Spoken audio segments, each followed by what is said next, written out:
Stoic Principle 1. Rewritten and expanded 1. Master the inner, release the outer. Your true power lies within. Imagine this. It's a chilly Tuesday morning. You've just brewed the perfect cup of tea, steam curling like whispers of calm into the air. As you reach out to embrace that peaceful sip, your cat, ever the agent of chaos, leaps up and knocks it over.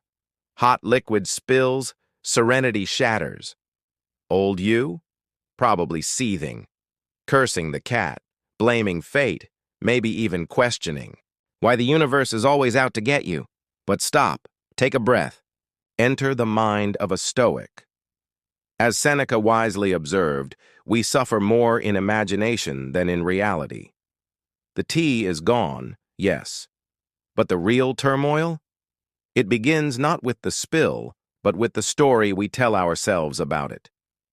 The first Stoic principle invites you to shift your focus inward.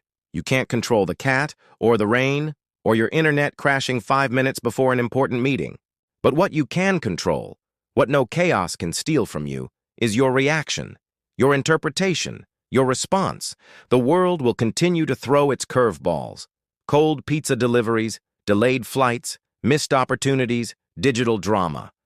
But these external events have only the power you choose to give them.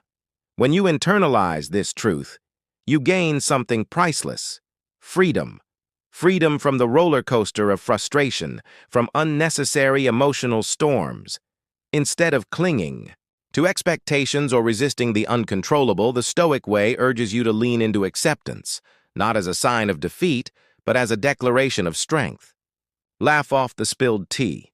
Rebrew it with grace. Smile at the cold pizza. It's still food. Let go of the noise around you and anchor yourself in your chosen response.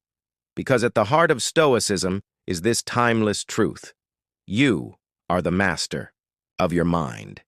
And when you master that, nothing outside you can ever truly shake you. So next time the world feels like it's spinning off its axis, ask yourself this simple question.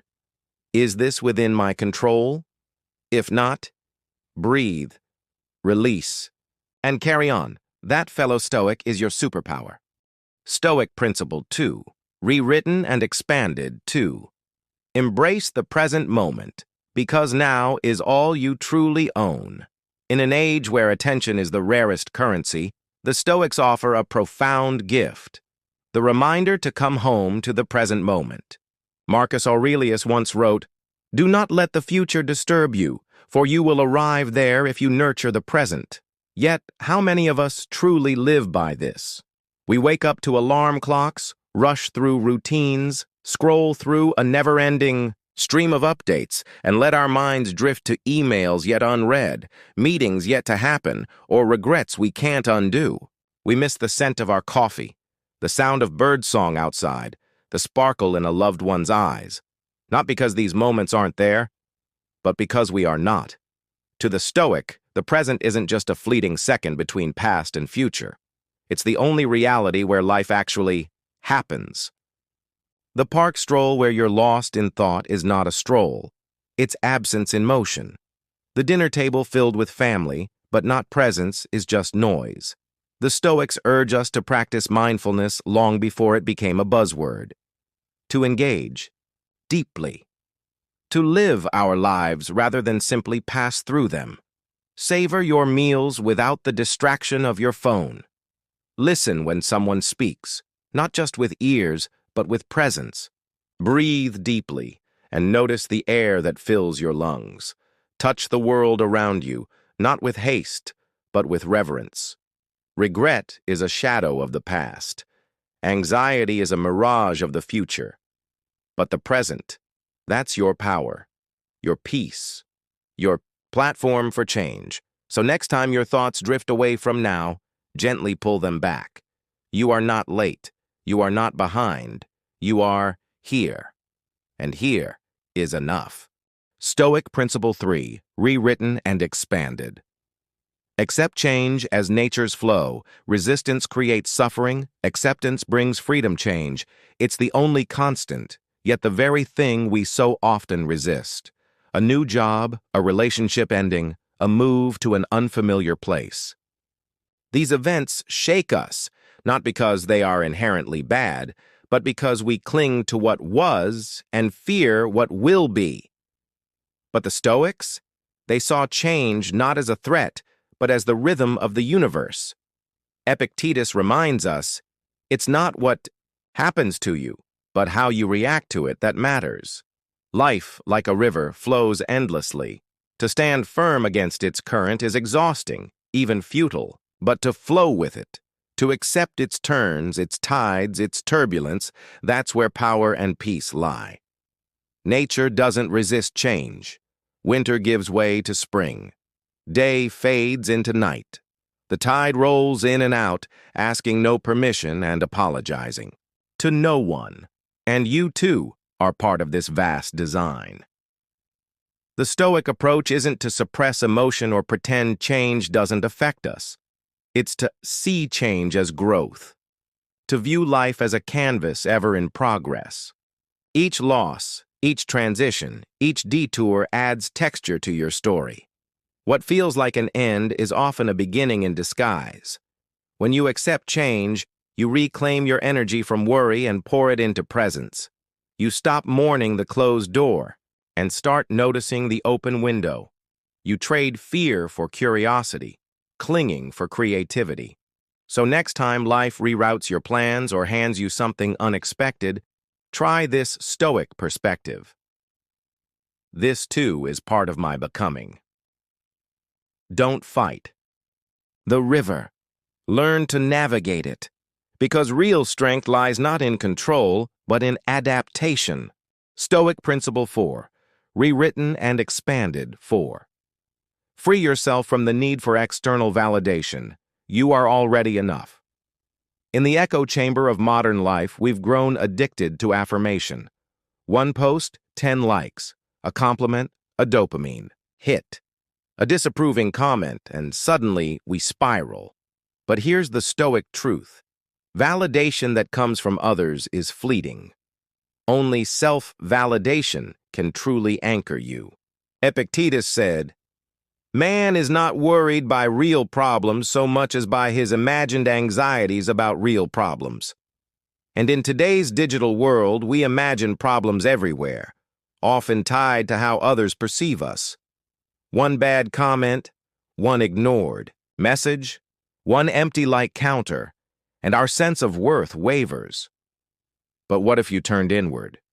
What if you measured your value not by the opinions of strangers or the algorithms of social media, but by the strength of your character, the truth of your intentions, and the consistency of your actions? Stoicism teaches us this powerful shift. Your self-worth is not a democracy.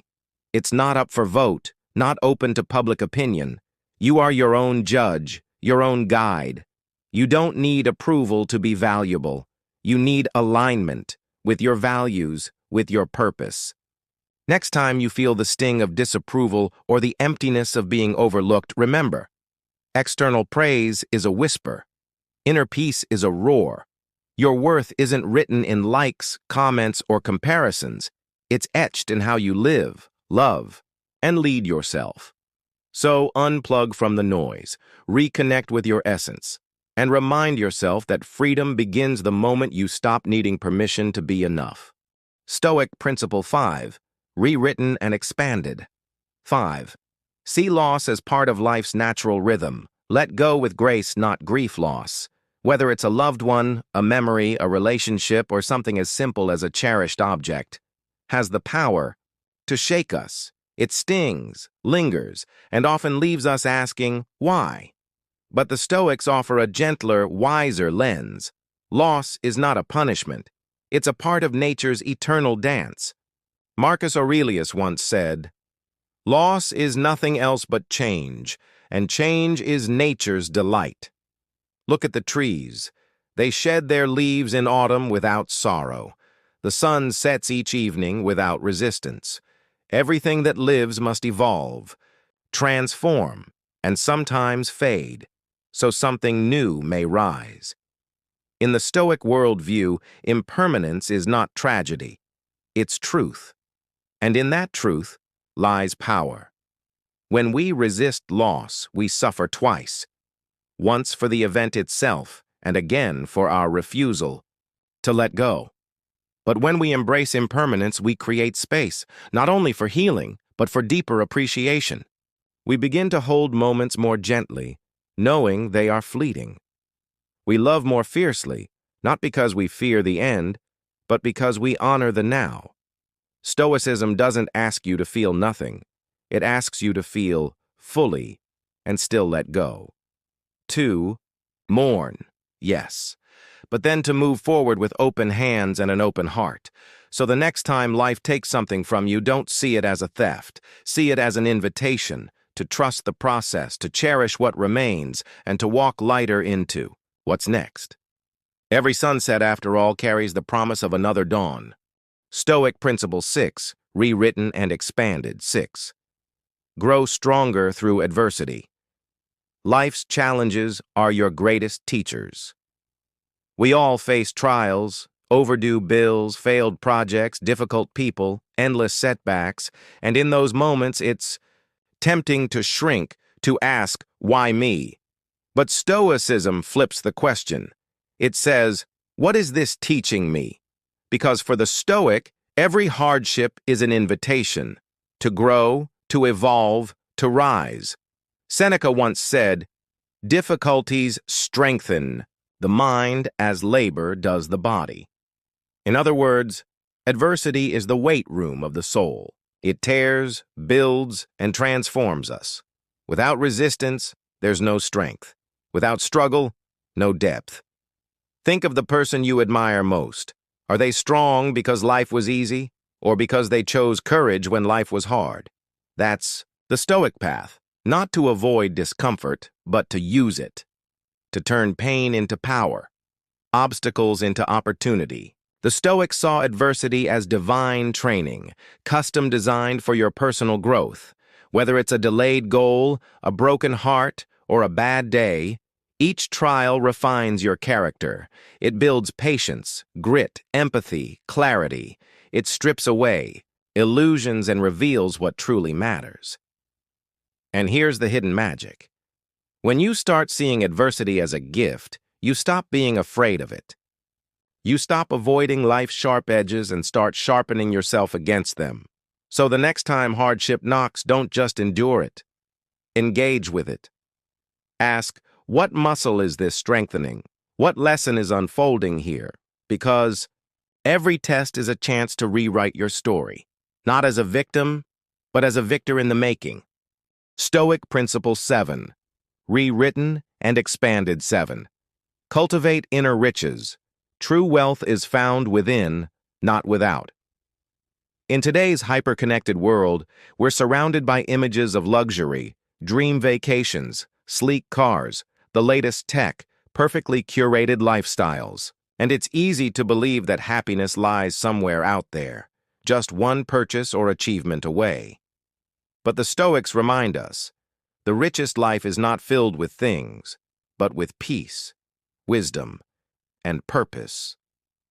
Seneca said, it is not the man who has too little, but the man who craves more, that is poor.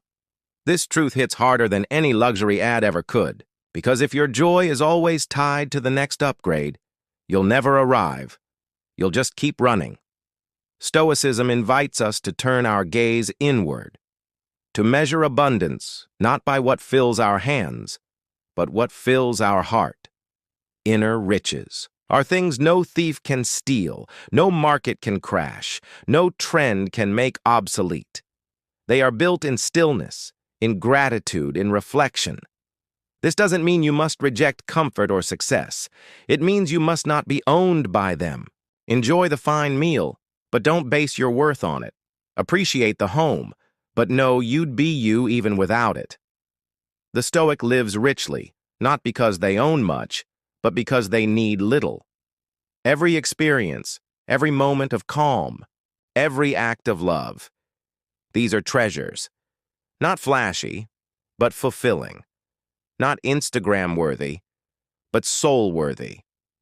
So pause and ask yourself, What do I chase, and why? And what riches already exist within me that I've overlooked? Because when you start investing in your inner world, you'll realize real wealth isn't earned, it's remembered.